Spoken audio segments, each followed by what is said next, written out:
का पार्ट 4 मतलब स्वमत आज हम देखेंगे। 2 स्वमत हैं, ठीक है।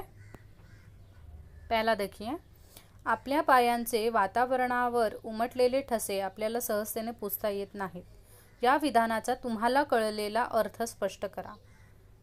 अभी आपको ये क्वेश्चन थोड़ा सा समझाती हूँ हिंदी में। आपल्या पायांचे मतलब हमारे पैरों के जो निशान होते हैं, जो वातावरण में उठते हैं, वातावरण मतलब नेचर में जो उठते हैं, वो जो निशान है पैर के ठसे यानी कि पैर के निशान, वो हमें सहजतेने पूछता येत नहीं, मतलब वो हमें इजीली पहुँचना नहीं आता है, ठीक है। तो इसका मतलब क्या है एक्चुअल में, ये यहाँ पे आपको लिखना है, ठीक है। अभी आप बोलोगे हमें तो कुछ समझ में ही नहीं आया, तो मैं बताती हूँ कि हम जो भी कुछ करते हैं इस पर्यावरण में, ठीक है, इस जीवन में, उसके कभी कभी गलत परिणाम भी होते हैं। हम चाहे या ना चाहे हमसे गलतियाँ होती है, और वो गलतियाँ हम लोग, जैसे कि अगर आपके फर्श पर एक धब्बा पड़ जाए और आप उसको इजीली जैसे पोंछ देते हो, ठीक है, उसको करेक्ट कर लेते हो, वैसे ये चीज़ें नहीं होती, ठीक है। अगर आपने कुछ गलत किया है तो वो फटाक से रिकवर नहीं होता, जैसे कि धब्बा पोंछ दिया तो दाग मिट जाता है। तो ऐसे कुछ दाग होते हैं जो हम लोग पर्यावरण के ऊपर छोड़ देते हैं, वो इजीली हमें वाइप करना नहीं आता, ठीक है, इजीली हम उसको नहीं पोंछ सकते। तो इसके बारे में थोड़ा आपका विचार यहाँ पे लिखना है, ठीक है। और आप खुद भी विचार कीजिए। मैं यहाँ पे आपको मेरे विचार बताती हूँ, पर आपको खुद सोचना होगा, ठीक है। सो देखिए मैंने क्या लिखा है। आपल्याकडून दररोज प्रदूषण होत असते, मतलब हमसे डेली कुछ ना कुछ पोल्यूशन होता ही रहता है। हम चाहे न चाहे, जाने न जाने, हमसे डेली प्रदूषण होता है। हम कोई कचरा यहाँ वहाँ फेंक देते हैं, ठीक है, या फिर हमारे पास अगर कार है तो उसकी सर्विसिंग नहीं करते, तो उसके वजह से भी क्या होता है, एयर पोल्यूशन होता है। ज़ोर ज़ोर से हम लोग कभी कभी डीजे लगाते तो ध्वनि प्रदूषण होता है, ठीक है। कोई गंदी चीज़ अगर हम लोग नदी में फेंक देते हैं तो भी जल प्रदूषण यानी कि वाटर पोल्यूशन होता है। हम ऐसे चाहते नहीं हैं कि हम करें, पर हो जाता है कभी कभी गलती से। ऐसे ही इसके लिए वो पहला सेंटेंस है कि आपल्याकडून दररोज प्रदूषण होत असते, हमसे डेली कुछ ना कुछ प्रदूषण होता रहता है, ठीक है। आपको आंसर पॉइंट वाइज नहीं लिखना है, मैं यहाँ पे आपको समझाने के लिए पॉइंट में लिखती हूँ, आपको लाइन टू लाइन लिखना है, ठीक है। सेकंड, या प्रदूषणाची आपल्याला जाणीव सुद्धा नसते, मतलब इस प्रदूषण मतलब हम लोग कोई प्रदूषण करें इसकी आपको भनक भी नहीं होती, जाणीव यानी आपको महसूस भी नहीं होता कि आपने कुछ गलत किया है इसमें, ठीक है। या प्रदूषणाचे वाईट परिणाम आपल्या वातावरणावर होतात, पर आप चाहे ना चाहे, आपको समझे ना समझे, पर आप जो भी क्रिया करते हो नेचर में, पर्यावरण में, उसका गलत परिणाम हमेशा वातावरण पे होता रहता है, ठीक है। जागतिक तापमान वाढते आणि पुरेसा पाऊस पड़त नहीं। जागतिक तापमान मतलब पूरे जग में, पूरे वर्ल्ड में टेम्परेचर बढ़ रहा है, ठीक है। आप तो बहुत ही नॉलेजेबल बच्चे हो, आपको तो पता होगा कि ग्लेशियर मेल्ट हो रहा है धीरे धीरे। कुछ बच्चों ने तो 2012 ये मूवी भी देखी होगी हॉलीवुड की, वहाँ पे भी वो वही दिखाया है कि ग्लोबल वार्मिंग हुआ है, सब जगह पे टेम्परेचर बढ़ा है। तो जो ग्लेशियर है हमारे, अगर वो मेल्ट हो गए तो पूरी जो पृथ्वी है वो पानी से भर जाएगी, क्योंकि बहुत सारा जो पानी है वो बर्फ़ के रूप में हमारे पृथ्वी पे क्या है, प्रेजेंट है। अगर टेम्परेचर बढ़ा तो वो पानी में कन्वर्ट हो जाएगा और पानी पूरे पृथ्वी को तबाह कर देगी, ठीक है। सो ये बहुत ही बड़ा प्रॉब्लम है। सो जागतिक तापमान वाढते मतलब पूरे जग में तापमान बढ़ रहा है, पूरे सा पाऊस पड़त नहीं। देखिए पोल्यूशन हो रहा है, इसके लिए बारिश भी अच्छे से नहीं आ रही, टाइम से नहीं आ रही है। अशा रूपात प्रदूषणाची पावले उमटलेली दिसतात, और इसी रूप में आपको प्रदूषण में हमारे जो फुटप्रिंट्स है गलत काम के वो दिखाई देते हैं, ठीक है। और जो नेचर है, जो निसर्ग है, वो हमें बताता है कि कुछ गड़बड़ चालू है, कुछ गलत हो रहा है। इसके लिए इन्वायरमेंट भी गलत काम कर रहा है, इन्वायरमेंट भी नेचर को जो रूल्स है उसको फॉलो नहीं कर पा रहा है, ठीक है। आपको थोड़ा ऐसा लगेगा कि इन्वायरमेंट सब्जेक्ट चालू है, पर ये स्वमत है, उसमें आपको वही चीज़ बताना है, इसके लिए मुझे ये बताना पड़ रहा है यहाँ पे। आपल्या चुकीमुळे होणारे प्रदूषण आपल्याला वातावरणातून सहज नष्ट करता येत नाही। हम जो भी हमारी गलतियों से जो भी प्रदूषण हमारे नेचर में होता है, वातावरण में होता है, उसे हम सहज मतलब इजीली नष्ट नहीं कर सकते, इजीली गायब नहीं कर सकते, इजीली पोछ नहीं सकते। प्लास्टिकचा अतिवापर, बहुत प्लास्टिक का उपयोग करते हम लोग। कारखान्यातून येणारा विषारी धूर आणि सांडपाणी, कारखाना यानी फैक्ट्री, फैक्ट्री से आने वाले जो केमिकल वायु होते हैं, धूर, स्मोक, जो केमिकल वाला स्मोक होता है, सांडपानी मतलब जो केमिकल वाला वाटर होता है, इनके वजह से तो बहुत सारा प्रदूषण होता है। सांडपाणी आणि केमिकल वॉटर, असे प्रदूषण झाडे लावून देखील नष्ट होत नाही। अगर आप बोलोगे नहीं ठीक है अभी क्या प्रदूषण हुआ है, हम लोग पेड़ लगा देंगे तो हो जाएगा रिकवर, नहीं होता, ठीक है, क्योंकि प्रदूषण की क्वांटिटी इतनी ज़्यादा है कि उसके हिसाब से हम लोग पेड़ बहुत ही कम लगाते हैं। तो प्रदूषण मतलब पेड़ लगा के भी ये ऐसा नहीं है, उसको टाइम लगता है। अगर आप पेड़ लगाओगे वो बड़ा होगा तब जाके सब क्रियाएं होती है, ठीक है। सो असे प्रदूषण झाडे लावून देखील नष्ट होत नाही। मळलेल्या पायांचे ठसे आपल्याला कापडाने सहज पुसता येतात। मतलब मळलेल्या मतलब डर्टी पैरों के जो निशान होते हैं, गंदे पैरों के निशान आपको कापड़ाने मतलब कपड़े से इजीली आप उसको पोंछ सकते हो। मात्र पर प्रदूषण रूपी पावलांचे ठसे मतलब जो पोल्यूशन वाले आपके पैर के निशान है वो आपको इजीली पोंछना आपको पॉसिबल नहीं होगा, आप नहीं पोंछ सकते उनको, ठीक है, आपल्याला सहज पुसता येत नहीं। ओके, क्योंकि हमारा क्वेश्चन ही वैसा था कि ये जो चीज़ है वो आपको मेंशन करनी है, वो आपको डिस्क्राइब करनी कि एक्चुअल में इसका मतलब क्या है, तो मैंने आपको वही मतलब यहाँ पे बताया, ठीक है। एक बार फिर से पढ़ते हैं। आपल्याकडून दररोज प्रदूषण होत असते, मराठी मुलांना हे समजेल वाचूनच, ठीक आहे। आपल्याकडून दररोज प्रदूषण होत असतं, या प्रदूषणाची आपल्याला जाणीवसुद्धा नसते।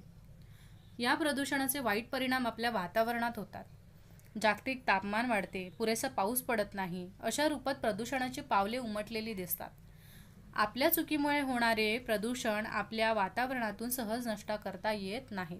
प्लास्टिकचा अतिवापर, कारखान्यातून येणारा विषारी धूर व सांडपाणी यामुळे खूप प्रदूषण होते। असे प्रदूषण झाडे लावून देखील नष्ट होत नाही। मळलेल्या पायांचे ठसे आपल्याला कापडाने सहज पुसता येतात, मात्र प्रदूषण रूपी पावलांचे ठसे आपल्याला सहज पुसता येत नहीं। ओके, पहला आपका जो स्वमत है यहाँ पे कंप्लीट होता है। अभी दूसरा, तापाने फणफणली आपली धरती ही स्थिति बदलण्यासाठी उपाय सुचवा। देखिए, ताप यानी कि फीवर जो आता है, फणफणले मतलब वो बोलते हैं ना, अरे वो फीवर से एकदम कांप रहा है, वैसे ही हमारी जो धरती है वो बहुत ही हीट होने के कारण शिवर मतलब फणफणले मतलब बहुत ही हीट हो गई है, हीट छोड़ रही है। देखिए, हमें बारिश के मौसम में भी आपको गर्मी लगती है, क्योंकि हमारे यहाँ पे पोल्यूशन इतना बढ़ गया है कि पोल्यूशन की जो हीट है वो हमें हमेशा महसूस होती रहती है। और जो निसर्ग का जो जिसको हम लोग कूलनेस बोलते हैं, ठीक है, तो वो हमें नहीं महसूस होता। तो इसको बदलना है अगर आपको, तो आपके पास क्या उपाय है, क्या उपाय करोगे वो, ठीक है, मतलब आपको टेम्परेचर कम करना है पृथ्वी का, तो आप क्या एक्शन लोगे। तो मेरे हिसाब से मैंने जो लिखा है वो मैं आपको सुनाती हूँ। प्रदूषण वाढल्यामुळे ग्लोबल वॉर्मिंगचे प्रमाण देखील वाढले आहे। देखिए, पोल्यूशन बढ़ा है, इसके लिए ग्लोबल वार्मिंग भी बढ़ी है, ठीक है। पोल्यूशन अगर नहीं होता तो ग्लोबल वार्मिंग मतलब पृथ्वी का तापमान नहीं बढ़ता। ग्लोबल वार्मिंग यानी पता है ना आपको, वार्म यानी कि गर्म। सो हमारी पृथ्वी क्यों गर्म हो रही है, क्योंकि हम प्रदूषण ज़्यादा कर रहे हैं। ते कमी करण्यासाठी आपल्याला जंगल तोड थांबवली पाहिजे। अगर आपको प्रदूषण कम करना है तो सबसे पहले आपको जंगल तोड़ मतलब हम लोग जो जंगल तोड़ रहे हैं बिल्डिंग्स बनाने के लिए या फिर फैक्ट्री बनाने के लिए, वो हमें सबसे पहले रोकना होगा, ठीक है। क्योंकि देखिए, एक पेड़ कट गए तो ठीक है, पर आप जंगल जब कट करते हो तो बहुत सारे पेड़ एक दो दिन में कट हो जाते हैं, ठीक है। तो बहुत ही प्रॉब्लम हो जाती है, क्योंकि पेड़ ही है जो टेम्परेचर को मेंटेन करने में हमारी मदद करते हैं. तो सबसे पहले तो हमें जंगल तोड बंद करनी चाहिए. सेकंड, विषारी धूर आणि सांडपाणी सोडणाऱ्या कारखान्यांवर नियम लावले पाहिजेत.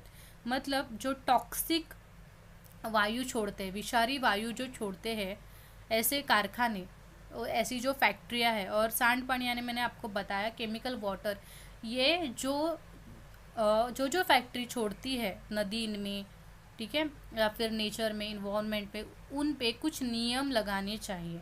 ठीक है, गवर्नमेंट में बहुत सारे नियम है, पर वो एक्चुअल में कितने जो फैक्ट्री है वो अप्लाई करती है उनकी कंपनियों में, वो उनको ही पता. तो बहुत ही स्ट्रिक्ट रूल करने चाहिए. और प्रदूषण कमी करण्यासाठी खाजगी वाहनांची संख्या कमी केली पाहिजे. ये हमें करना चाहिए.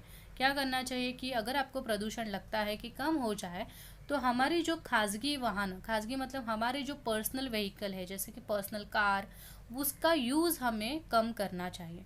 ठीक है, अगर आप फैमिली हो, 4-5 लोग हो, तो आप आपकी व्हीकल यूज़ करिए. या फिर कुछ इम्पोर्टेंट काम है और आपको खुद ही जाना है तो यूज़ कीजिए. पर छोटे छोटे जगह पे जाने के लिए आप ज़्यादा से ज़्यादा, अगर पॉसिबल है तो पब्लिक ट्रान्सपोर्ट यूज़ कीजिए. ठीक है. आगे, प्रत्येकाने किमान एक झाड लावून त्याची नीट काळजी घेतली पाहिजे. मतलब कम से कम हर इंसान ने एक पेड़ लगाना चाहिए, एक पौधा लगाना चाहिए, और उसकी काळजी मतलब उसका ख्याल रखना चाहिए. ऐसा नहीं है, जैसे कि देखिए हम लोग क्या करते हैं, जब भी ये होता है इन्वायरमेंट डे होता है, हम लोग पेड़ लगाते हैं, फिर बाद में उसको देखते भी नहीं वो कैसा है क्या है. ठीक है, एक जगह पे जाते हैं, स्कूल में जाते हैं या फिर किसी एक जगह पे जाते हैं और वहाँ पे पेड़ लगा के चले आते हैं.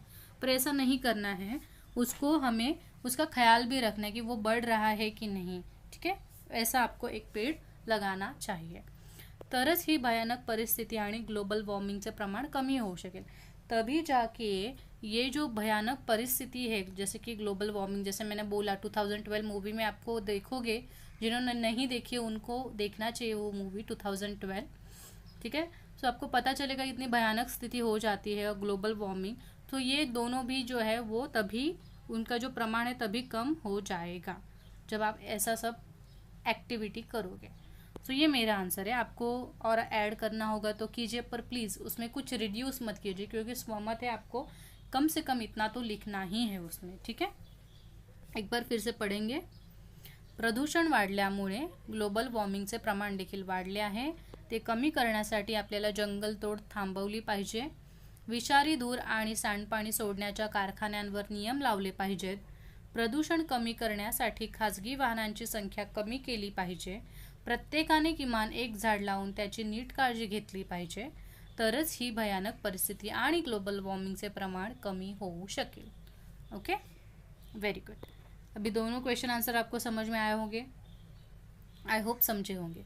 सो देखिए, अभी आपको थोड़ा सा नॉलेज आ गया होगा कि स्वमत कैसे लिखना है. तो ट्राई कीजिए खुद के सेंटेंस. देखिए मेरे, अगर मैं आपको 8 सेंटेंस बताती हूँ तो कम से कम 2 सेंटेंस आप उसमें खुद के डालना थोड़ा थोड़ा ट्राई कीजिए, क्योंकि पता नहीं यही स्वमत आपको एग्जाम में आएगा कि नहीं आएगा.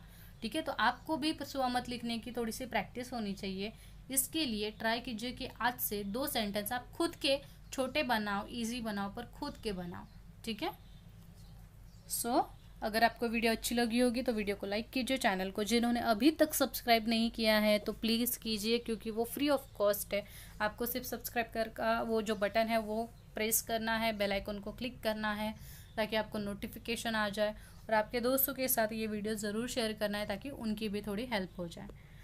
सो देखिए, ये वाला आपको काम करना है, बेल आइकन को क्लिक करना है. Thank you so much for loving me, supporting me.